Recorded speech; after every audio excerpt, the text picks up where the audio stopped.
Hello friends, അസ്സലാമു അലൈക്കും. ഇന്ന് ഞാൻ വന്നിട്ടുള്ളത് നല്ല അടിപൊളിയായിട്ടുള്ള ഒരു പപ്പായ കറിയുടെ റെസിപ്പിയുമായിട്ടാണ്.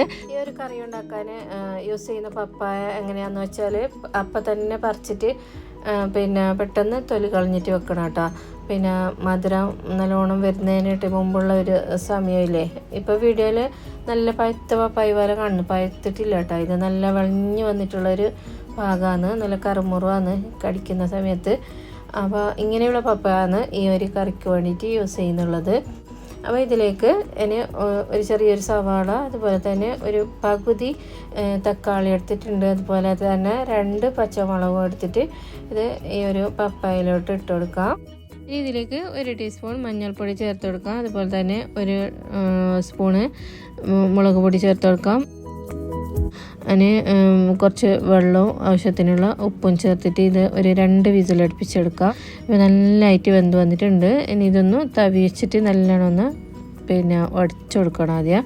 പിന്നെ ഇതിലേക്ക് ഒരു 4 വെളുത്തുള്ളി, അതുപോലെ തന്നെ ഒരു പിടി തേങ്ങ ചിരകത്തിയും ചേർത്തിട്ട് ഒന്ന് നല്ലോണം ഒന്ന് മിക്സ് ചെയ്തെടുക്കാം. അപ്പോൾ ഇനി നമുക്ക് ഇതിലേക്ക് കടുക് താളിച്ച് വയ്ക്കാം. അതിന് വേണ്ടിയിട്ട് ഞാനിപ്പോൾ EMൻ്റെ കോക്കനട്ട് ഓയിലാണ് എടുത്തിട്ടുള്ളത്. അപ്പോൾ ഇതുപോലുള്ള നാടൻ വിഭവം എന്തായാലും നമുക്ക് കോക്കനട്ട് ഓയിലിൽ കടുക് താളിക്കാനായിട്ട് ശ്രദ്ധിക്കണം, എങ്കിലേ അതിൻ്റെ തനതായ രുചി കിട്ടുകയുള്ളൂ.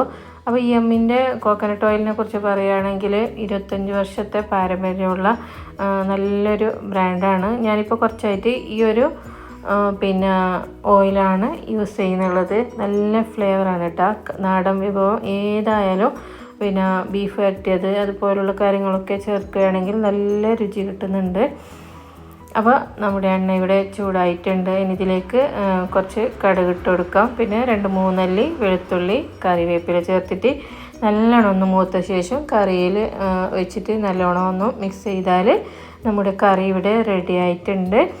അപ്പോൾ അടിപൊളിയായിട്ടുള്ള കറിയാണ്. എല്ലാവരും ട്രൈ ചെയ്തിട്ട് അഭിപ്രായം അറിയിക്കാൻ മറക്കരുത്.